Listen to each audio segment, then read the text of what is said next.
오늘 말씀은 신명기 16장 9절부터 12절까지입니다. 7주를 셀지니 곡식의 낫을 내는 첫날부터 7주를 세어 내 하나님 여호와 앞에 77절을 지키되 내 하나님 여호와께서 내게 복을 주신 대로 내 힘을 헤아려 자원하는 예물을 드리고 너와 내 자녀와 노비와 내 성중에 있는 레위인과 및 너희 중에 있는 객과 고아와 과부가 함께 내 하나님 여호와께서 자기의 이름을 두시려고 택하신 곳에서 내 하나님 여호와 앞에서 즐거워할지니라. 너는 애굽에서 종되었던 것을 기억하고 이 규례를 지켜 행할지니라. 아멘. 오늘도 참 좋은 날 주신 하나님께 감사드립니다. 이렇게 우리가 건강한 모습으로 걸어서 예배의 자리에 올 수 있음이 얼마나 감사한지 모릅니다. 잠에서 깨어나 숨을 쉰다는 자체가 기적입니다. 우리에게는 일상 중에 하나인 모든 일들이 어떤 사람에게는 꼭 이루고 싶은 소망이라는 것을 생각할 때 더 감사를 하게 됩니다. 오늘 함께 했던 찬양의 가사가 더욱 마음에 와닿는 시간입니다. 내가 누려왔던 모든 것들, 내가 지나왔던 모든 시간들, 아침 해가 뜨고 저녁에 노을, 봄의 꽃향기와 가을의 열매, 내가 이 땅에 태어나 사는 것, 어린아이 시절부터 지금까지 숨을 쉬며 꿈을 꾸는 삶, 당연한 것 아니라 은혜입니다. 아멘. 오늘은 특별히 맥주감사 주일로 예배를 드리고 있습니다. 하나님께서는 이스라엘 백성들에게 1년에 3번씩 예루살렘에 와서 제사를 드리라고 명령하셨습니다. 그 3번에 해당하는 절기는 무교절, 맥주절, 수장절인데 그 중에서 오늘은 맥주절로 예배를 드리고 있습니다. 무교절 이후 49일이 지나고 50일째 되는 날에 지켰기 때문에 77절이라고 하고 또 신약에서는 누룩 없는 무교병을 먹는 날로부터 50일째 지켰기 때문에 오순절이라고도 합니다. 그리고 백성들은 자신들이 처음 거둔 보리 열매를 가지고 하나님 앞에 나와서 제사를 드리기 때문에 초실절이라고도 합니다. 이 맥주의 맥은 한자로 보리를 뜻하는데요. 요즘은 보리를 모르는 사람들이 많을 것 같아요. 보리밥을 별미로 먹기도 하잖아요. 저희 현수막에 나와 있는 것이 바로 보리입니다. 첫 열매를 거둘 때 하나님께서 베푸신 은혜를 생각하며 감사라는 거죠. 하나님께서는 왜 이와 같이 1년에 3번씩 절기를 꼭 지키라고 명령을 했을까요? 하나님을 잊지 말라는 거죠. 자녀가 부모에게 크게 효도하지 못해도 1년에 그래도 2번 정도는 부모를 생각합니다. 생일날과 어버이날. 이 날은 선물을 하든 못하든 찾아뵙든 못 찾아뵙든 전화라도 하는 날이 이 기념일이죠. 하나님이 특별한 말을 만들어 놓고 지키라고 명령하신 뜻은 하나님께서 베푸신 은혜를 잊지 말라는 뜻입니다. 이스라엘은 우리나라와 비슷한 면이 있는데 이스라엘은 400년 동안 애굽에서 종살이를 했습니다. 우리나라도 35년 동안 일본에 의해서 종살이를 했죠. 이스라엘은 400년 동안 종으로 살았을 때 그들의 민족은 태어나면서부터 종이었고 죽을 때도 종의 신분으로 죽었습니다. 그들의 아버지도 할아버지도 증조할아버지도 종이었고 그들의 자녀도 태어나자마자 종이 됩니다. 그러니 그들의 문화는 종의 문화였죠. 어떤 신분이 지속성을 가질 때 그것에 고착화되기 쉽습니다. 종살이를 조상 때부터 해왔다면 소망을 가지기는 힘듭니다. 죽었다 깨나도 이 종의 신분을 벗어나지 못할 거라는 그런 절망의 삶을 살게 되는 거죠. 그러나 인간으로서는 상상도 할 수 없는 일을 하나님은 하시기에 그들에게 해방의 날을 허락하셨습니다. 400년의 종살이에서 벗어날 수 있는 길을 여신 거죠. 애굽에서 그 많은 민족이 나오게 된 거예요. 이것을 잊지 말고 하나님 앞에 나와서 감사제를 드리고 그 은혜를 기억하며 살라는 말씀입니다. 이렇게 절기를 만들어 놓지 않으면 잊어버릴 것을 아셨던 거예요. 흔히 초심을 잃었다고 하잖아요. 종되었던 애굽의 삶에서 처음 나왔을 때는 출애굽을 했을 때는 너무 기쁘고 감사했겠죠. 하나님이 10가지 재앙을 애굽 나라에 내리심으로 인해서 그들이 두 손 두 발 다 들고 빨리 좀 나가달라 이렇게 했으니 이게 무슨 일인가 했을 겁니다. 빈손으로 나온 것이 아니라 그들의 고급진 옷이랑 귀금속을 가지고 나오게 하셨잖아요. 그들의 생에 상상조차 할 수 없는 그런 일들, 그 일 앞에 얼마나 감격했겠습니까? 그러나 그 감격은 얼마 가지 못했어요. 우리도 그렇잖아요. 감사를 빨리 잊는 경우가 정말 많습니다. 처음 취업했을 때 그 감격을 지금까지 끝까지 가지고 산다면, 또 처음에 차를 사던 날의 그 설레임, 그것이 지금까지 지속된다면, 또 결혼할 때 서로에 대한 뜨거웠던 마음이 지금까지 식지 않았다면, 이외에도 여러 가지 초심을 잃는 일들이 너무나도 많이 있습니다. 모세는 이스라엘 백성들이 못 믿었던 거예요. 가나안 땅에 들어가기 전에 신신당부를 합니다. 하나님의 마음도 역시 마찬가지죠. 백성들아, 이제 하나님이 인도하시는 가나안 땅이 들어갈 텐데 그곳에 가면 꼭 하나님이 인도하셨음을 잊지 말고 하나님이 돌보셔서 곡식을 수확할 수 있었음에 감사해야 된다. 이들은 가나안 땅을 향해 가는 광야에서 하나님이 주시는 만나를 먹었죠. 이들에게 땅도 주시고 곡식도 주시는 분은 바로 하나님이십니다. 그러니 그 가나안 땅에 들어가면 그 곡식의 첫 수확물을 가지고 감사를 해야 된다. 이스라엘 백성들 자신이 어떻게 애굽에서 해방되었으며 어떻게 하나님께서 광야에서 먹이시고 입히셨는지를 안다면 감사는 아마 저절로 나올 것입니다. 이러한 감사는 어느 때 나오나요? 바로 자기 자신에 대해서 바르게 알 때, 겸손이라는 마음을 통해서 나옵니다. 이스라엘의 초대 왕이었던 사울이 있지요. 또 그 다음 왕이 된 다윗이 있습니다. 사울이 처음에 왕으로 뽑혔을 때 어떤 모습이었는지 사무엘상 10장에서는 말씀하고 있습니다. 제가 읽어보겠습니다. 베냐민 지파를 그들의 가족별로 가까이 오게 하였더니 마드리의 가족이 뽑혔고 그 중에서 기스의 아들 사울이 뽑혔으나 그를 찾아도 찾지 못한지라. 그러므로 그들이 또 여호와께 묻되 그 사람이 여기 왔나이까? 여호와께서 대답하시되 그가 진 보따리들 사이에 숨었느니라 하셨더라. 그들이 달려가서 거기서 그를 데려오매 그가 백성 중에 서니 다른 사람보다 어깨 위만큼 컸더라. 아멘. 이 말씀을 잘 읽어보면 사울이 이런 적이 있었던가? 라는 생각을 하게 됩니다.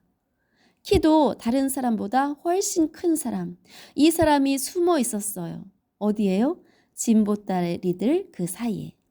얼마나 우스운 광경입니까? 분명 사무엘 선지자를 통해서 자기가 왕이 될 것을 알고 있었는데 숨어 있었다는 거예요. 이 정도로 사울이 처음에는 낮은 자의 마음을 가지고 있었습니다. 그런데 사울은 왕이 된 지 2년째부터 하나님과의 관계가 멀어지기 시작했죠. 블레셋과의 전쟁 중에 위급한 상황이 발생하자 사무엘을 기다리다가 자기가 스스로 번제를 드렸습니다. 자기가 제사장직을 행했던 거예요. 인간적으로 생각하면 그럴 수도 있지. 지금 급한데 블레셋 사람들이 공격할 텐데 군사들은 도망가고 내가 왕이니까 제사를 주도할 수도 있지. 그러나 이 행동은 하나님을 인정하지 않는 교만에서 나온 것입니다. 사울은 하나님의 명령을 어긴 것으로 인해 왕 자리를 빼앗기게 되었습니다. 하나님의 뜻을 거역하는 사울 대신 하나님의 마음에 맞는 다른 사람을 찾아서 나라를 다스리게 하시겠다는 거죠. 그 사람이 바로 우리가 잘 알고 있는 다윗입니다. 다윗은 어떤 사람입니까? 양을 치는 목동이었죠. 하나님은 그 다윗의 중심을 보셨다고 했습니다. 그래서 사울을 대신할 왕으로 삼으셨죠. 다윗은 하나님의 기름 부으심을 받고 왕이 될 것을 약속받았습니다. 그러나 그가 왕이 되기까지는 많은 어려움이 있었어요. 사울 왕이 다윗을 죽이려 한 일이 얼마나 많았는지 모릅니다. 그러나 다윗은 자기를 죽이려는 사울 왕을 역으로 죽일 수 있는 상황이 왔을 때에도 그렇게 하지 않았습니다. 이런 고백을 했죠. 어찌 내가 하나님의 기름 부으심을 받은 왕을 죽이리요. 그리고 칼을 대지 않았습니다. 다른 사람들은 이때가 기회입니다. 가서 내가 사울을 죽이겠습니다. 이렇게 말했지만 다윗은 항상 하나님 중심으로 살았습니다. 이것이 겸손이죠. 눈에 보이지 않지만 내 앞에 하나님이 계신데 내가 어떻게 함부로 행동할까? 이렇게 생각하며 하나님 중심으로 결정하는 것이 바로 겸손인 줄 믿습니다. 다윗은 왕이 되었어도 처음 마음을 잃지 않았습니다. 다윗의 생각에 자기는 백향목궁에 살고 있는데 하나님의 성전이 없다는 것이 무척 마음이 아팠던 거예요. 그래서 하나님의 전을 지을 마음을 먹었죠. 백성들과 함께 성전을 지을 준비를 했습니다. 그 준비하는 과정에서 기쁨으로 감사함으로 성전에 필요한 물건들을 드릴 수 있음에 감사했죠. 역대상 29장 14절의 말씀을 보면 나와 내 백성이 무엇이기에 이처럼 즐거운 마음으로 드릴 힘이 있었나이까. 모든 것이 주께로 말미암아 싸우니 우리가 주의 손에서 받은 것으로 주께 드렸을 뿐이니이다. 아멘. 다윗은 왕이 된 후에도 변함없이 하나님을 생각했습니다. 자기가 어떤 사람인지를 분명히 알고 있었어요. 시골에서 양을 치던 그렇게 인정받고 자라지도 못했던 그런 어린아이를 하나님께서 부르셔서 왕으로 세우신 것을 아는 사람이에요. 늘 하나님과 동행하면서 감사의 찬송을 드린 사람입니다. 왕의 자리에 있어도 자기 자신을 아는 겸손, 이 겸손에서 나온 감사의 고백이 무엇입니까?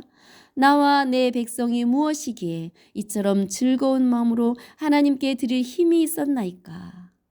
나와 내 백성이 무엇이기에 내가 누리는 모든 것이 하나님으로부터 왔다는 믿음이 없이는 이런 고백을 어떻게 하겠습니까? 내가 가진 모든 것이 주님의 손에 있었는데 그 받은 것을 주님께 드립니다. 이것이 겸손한 마음에서 나오는 감사입니다. 성도 여러분, 우리의 삶에도 다윗처럼 겸손의 마음에서 나오는 감사가 넘치기를 축복합니다. 나를 제대로 볼 수 있다면 겸손해집니다. 내가 어떤 사람이었는지를 안다면 겸손해집니다. 그런 나를 지금 이 자리까지 인도하신 분이 하나님이심을 믿는다면 다윗과 같은 감사를 할 수 있습니다. 지금 우리가 누리고 있는 것, 숨을 쉬는 것, 내가 스스로 하고 있는 것 같지만 공기를 주시지 않았다면 어떻게 할 수 있습니까? 내가 힘들어서 일해서 번 돈으로 사는 거라고 생각하지만 건강이 허락하지 않았다면, 돈 벌 능력을 주시지 않았다면 어떻게 할 수 있습니까? 하나님의 돌보심이 없다면 어떻게 일을 할 수 있습니까? 저 여러분은 이 겸손이 있기에 지금 이 자리에 예배의 자리에 있는 줄 믿습니다. 저와 여러분은 나의 것이 나의 나된 것이 내 힘과 의지가 아니라 하나님의 돌보심의 결과임을 인정하기에 하나님께 헌신하는 줄 믿습니다. 이러한 겸손의 감사는 열매를 맺게 되어 있죠. 다윗은 하나님이 거하실 성전을 짓고 싶은 마음을 갖게 되었고 그 성전에 필요한 모든 물품들을 백성들과 함께 준비했습니다. 이것은 하나님 앞에 귀한 열매입니다. 다윗은 그의 자손들이 왕의 자리에서 떠나지 않게 될 것을 약속받았죠. 많은 시들을 지어서 하나님께 영광을 돌려드렸죠. 지금까지 이 시들이 우리에게 전해져서 찬송을 할 수 있게 되었습니다. 이 모든 것들이 하나님 앞에 열매로 드려진 거예요. 예수님의 겸손은 어떻습니까? 예수님은 하나님이시면서 인간의 몸에 잉태되어 인간으로 이 땅에 오셨습니다. 이것이 겸손이죠. 인간의 몸으로 오신 예수님은 우리에게 하나님을 보여주셨습니다. 인간을 사랑하셔서 낮은 자리에 오셨습니다. 이보다 더 큰 겸손은 아마 없을 것입니다. 예수님을 죽이려는 사람들이 희롱하고 때리고 또 눈을 가리고 너를 친 자가 누구인지 아냐? 하면서 비웃고 욕했습니다. 예수님은 하나님이시기에 그들을 당장 죽일 수도 있었는데 묵묵히 다 당하셨습니다. 그 겸손은 우리를 구원의 길로 인도하셨죠. 예수님은 죄가 없으신데 죄인 취급을 받고 죄인처럼 십자가 형벌을 받으셨습니다. 그 겸손으로 우리의 모든 죄를 담당하셨고 우리가 죄 아래 있지 아니하고 구원의 은혜 아래에 있는 것입니다. 이보다 더 큰 겸손과 그로 인한 풍성한 열매가 또 어디에 있겠습니까? 성도 여러분, 오늘 맥주감사주일로 많은 교회들이 지키고 있죠. 구약 성경에 나오는 이 절기를 오늘날 우리가 왜 지켜야 하나 이런 생각이 들 수 있습니다. 우리는 보리 농사도 안 짓는데 왜 맥주감사를 지켜야 하나 이런 생각할 수 있죠. 또 1년 중 절반이 지났으니 상반기에 내게 주신 은혜를 생각하며 감사하면 되는구나 이런 생각을 우리가 합니다. 이 말씀도 맞습니다. 그러나 조금 더 깊이 생각을 해봤으면 좋겠습니다. 하나님 앞에 나 혼자 조용히 앉아있는 심정으로 나의 믿음의 상태를 돌아보기를 원합니다. 아무도 없고 오직 하나님과 나만 있다고 생각해 보십시오. 그 상황이 되면 겸손한 마음은 저절로 됩니다. 하나님은 나에게 어떤 마음이실까? 하나님은 나에게 어떤 말을 이 순간 해주실까? 나의 모습 그대로, 있는 모습 그대로를 보시는 분이 바로 하나님이십니다. 하나님 앞에 와 있다는 것만으로도 좋아하시는 분, 마음을 그 앞에 두었다는 것만으로도 미소를 지으실 분이 하나님이십니다. 힘들어하는 우리에게 그 짐은 다 내게 맡기로 나에게 와서 쉬라고 말씀하시는 분이 하나님이시죠.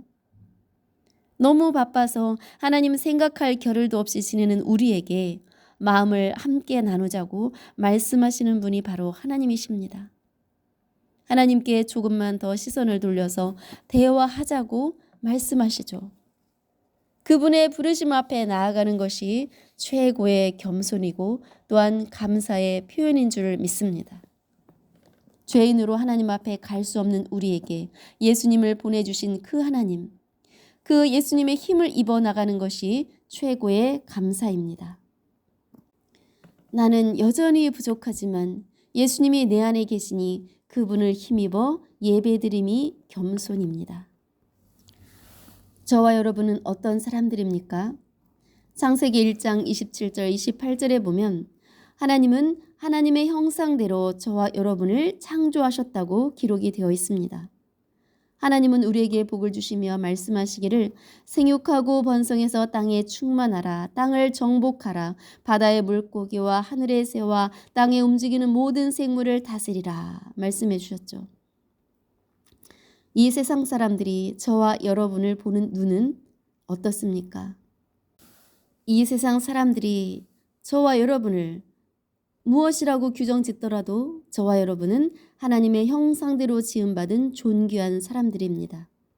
이 존귀함을 입은 우리가 내 욕심만 차리고 내 것만 나만 생각하며 사는 시시한 존재가 아님을 기억하시기 바랍니다. 하나님 앞에 서는 겸손의 마음을 늘 가질 때 우리는 예수님을 닮은 사람으로 살아갈 수 있습니다. 이 겸손이 우리 안에 있을 때 우리도 열매를 맺게 됩니다. 하나님께서 내게 주신 복을 잊지 않게 되죠. 그 은혜에 너무 감사해서 자원하여 힘을 다하여 예물을 드릴 수 있습니다. 이 겸손이 우리 안에 있을 때 우리가 서로를 긍휼히 여길 수 있게 됩니다. 또 긍휼히 여기시는 하나님의 마음으로 주변을 돌아볼 수가 있는 거죠. 나를 사랑하지 않는 사람들까지도 품을 수 있는 마음으로 사랑의 열매를 맺게 될 것입니다. 내가 하나님의 사랑을 입은 자로서 어떻게 저 사람들을 사랑할까? 내가 어떻게 매일 만나는 직장의 상사와 동료들을 사랑할까? 내가 어떻게 나와 관계된 사람들을 사랑할까를 생각하며 기도하게 됩니다. 그러면 하나님께서 받으시는 풍성한 사랑의 열매를 맺게 될 것입니다. 우리 교회가 겸손으로 감사할 때 이 지역의 사람들을 어떻게 사랑할까를 생각하며 기도하게 됩니다. 하나님께서 기쁘게 받으실 사랑의 열매를 저와 여러분을 통해서 풍성하게 맺혀지기를 주의 이름으로 축복합니다.